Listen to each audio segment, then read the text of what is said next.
Hey family, MarshaunO here, your favorite life and relationship strategist, and I'm here to talk to you today about your emotions. For sure, your emotions, because your emotions, everybody's dealing with their emotions differently right now with COVID-19 and just the unknown, the not knowing. Am I gonna go back to work? Am I is my family going to be okay? Am I going to be able to feed my family? Like, what's actually happening? Are they opening up the country and states too soon? Or am I just driving myself crazy inside of this house? I didn't realize or even think about that this was ever going to happen.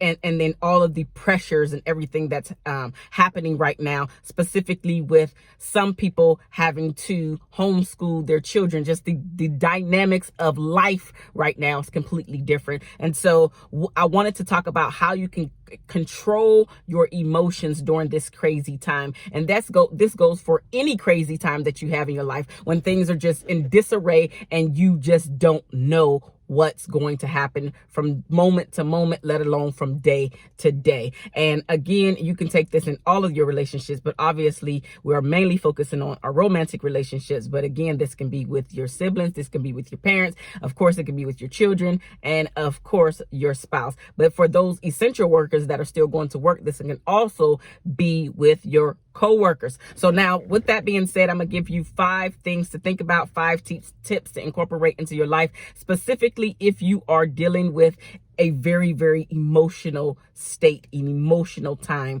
right now. So with that being said, the very first thing that I want you to think about is to slow down and not react right away.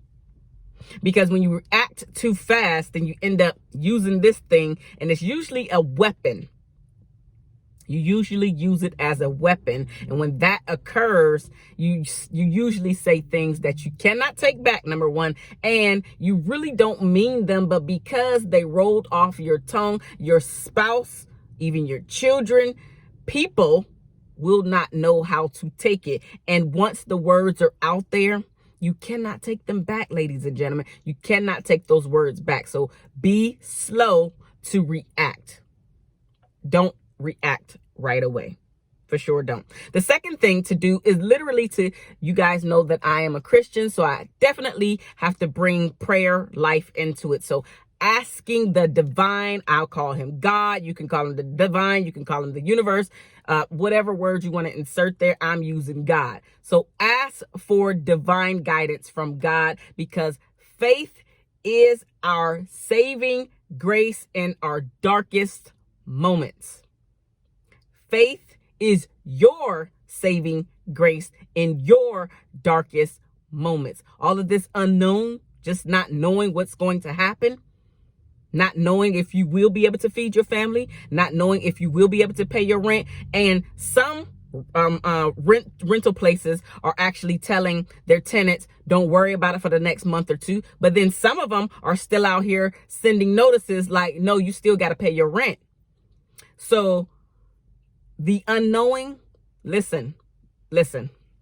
When I tell you that my prayer life it can be even better, because, it can always be better, but it's definitely stronger than it ever has been in my entire life. And when I say I don't lack for anything, I don't lack for anything. And I want to pass along that awesome, wonderful, magnificent tip for you to use as well, because when you get in touch with the divine, when you get in touch with God and say, damn it, yeah, you can talk to God like that.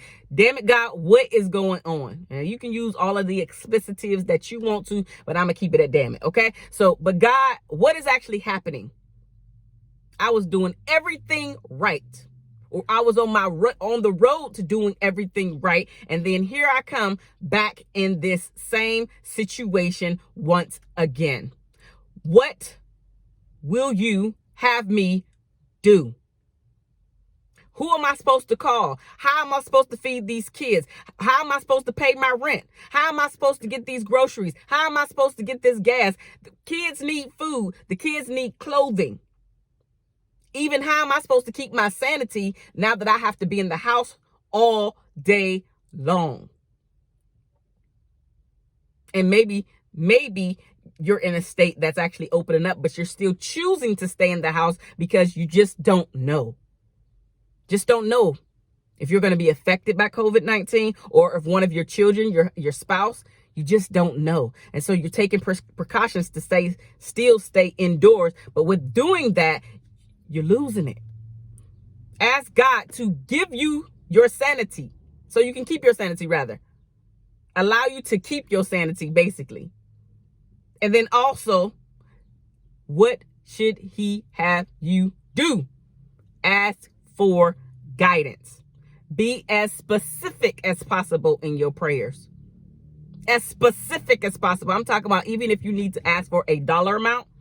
I'm asking for $119.62. I'm talking about being super, super, super specific.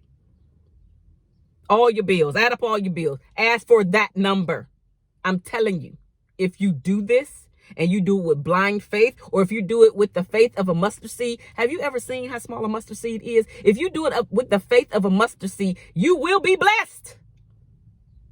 You got to believe it, though. You're not just saying, I'm going to pray today and then see what happens. No, you have to actually believe it. Believe that you will be delivered. Believe that God will deliver this thing, the money, the groceries, the gas, the whatever it is you need. I'm passing that along to you because I don't lack for nothing, even during COVID-19. Control your emotions. Ask for guidance from the divine. Number 3, find a healthy outlet. Find a healthy outlet. I don't care what it is. If it's venting, right? You can get on your video camera and just start talking to your camera, venting and just getting it all out. You can call your friend. You can call your friend on the phone, or you can get on a Zoom call. You can FaceTime. You can get on Skype. However it is, you need to see your person, but you still like, nah, I'm really not going to go. Really not going to go. And see them face to face because you don't trust the whole atmosphere. Listen, find a way to get this stuff out. Journal, write it all out. Cry. Listen, this one's good. Most people think that crying is a weakness. No, it ain't. No, it's not. No.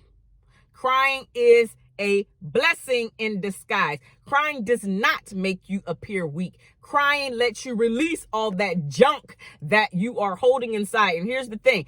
If you don't know, when you do not release this stuff, you really do carry it in your body. And I won't go too deep, but I will say, if you carry it long enough, you will get sick. Now, that's a fact. Without me going into all of the scientific jargon, that's a fact. Cry it out. Scream it out. Kickboxing it out. Boxing it out. Get it out. Do something aggressive just to get it out. Get it out, though. But find a healthy outlet. A healthy outlet. That's a healthy outlet. Number 4. Forgive yourself for being super emotional during this time. Forgive yourself for being super emotional during this time. It's okay. This don't happen every day. This don't happen every month. This don't happen every year. This is something brand new for all of us. And many people are trying to figure out how to deal with their emotions. Don't feel bad that you are having an emotional struggle or even emotional breakdown. Don't feel bad. Get that out. Let it out. Release it. And find a healthy outlet to do that. I just mentioned that. Release this junk, this stuff. I don't care how you got to get it out. I don't care. But get it out. And then forgive yourself for needing to have a breakdown because it's needed. It's needed. And it's okay. Release that stuff. Number 5. Refocus and even change your thoughts about the situation. In this case, COVID-19. What are the blessings that you can see from COVID-19? Could you actually write a list of all the blessings that has actually happened during COVID-19? Like getting to spend more time with your child or children. Because you actually mentioned that you wanted to spend more time with your child or children this year. And now you have the perfect opportunity to do that. Don't waste it. You're spending more time with your spouse. Don't waste it.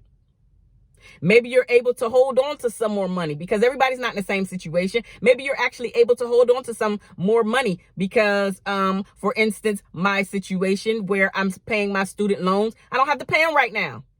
Yeah, that's a couple months of money that I don't have to worry about dishing out.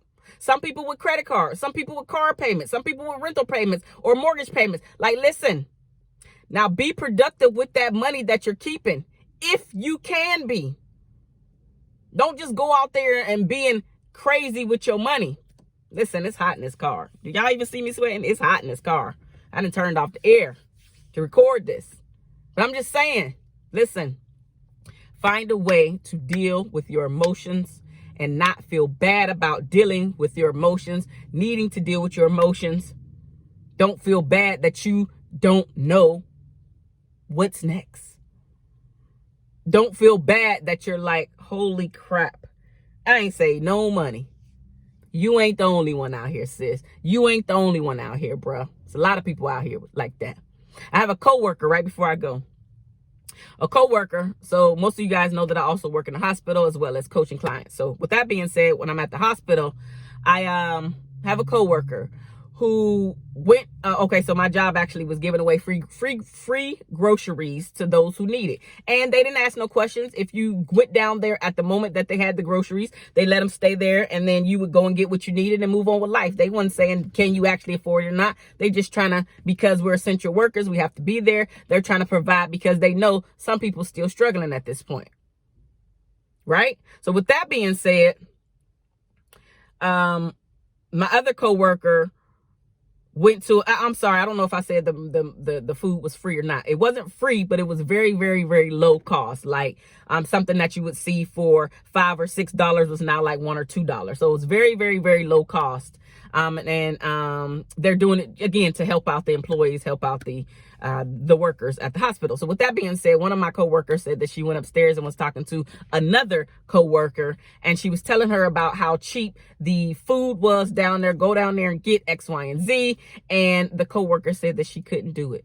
She needed to wait for the next check. And so my friend, the main person, the mutual friend, she told her, listen, don't even worry about it. This cost me $5. All this food that I'm giving to you, $5. I'll go back down there and get me some more. She said she had no intention to go back down there and get anything. She just wanted to be a blessing. But she also knew that friend, the other coworker, had a little bit of pride and wasn't very embarrassed or even shameful. Don't be shameful when somebody's trying to help you, bless you, because maybe that was the blessing that you actually needed. And then your pride and ego is getting in the way. And now you can't eat, or your family can't eat because your pride got in the way. Don't do that to your family. Don't do that to yourself. You are being blessed, but you also can be a blessing to others by just smiling. Doesn't have to be monetary. By just smiling. Asking somebody literally how they are doing. Thank you. Thank you for being an essential worker. Thank you for going out there. The simple things, ladies and gentlemen. I hope that this video has touched you in a way to let you know that you are not alone in the unknown. You're not alone in trying to figure out what to do from day to day to day, how this thing is going to turn out. Again, what are the blessings that have occurred to you in all your relationships, specifically your romantic one, and then the ones with your children, co-workers if you're going to work, family, siblings, friends, all of them. Look for the good. Look for the positive. Look for the blessings. I love you guys, and there's nothing that you can do about it. I got to get out of this hot car. Deuces, y'all.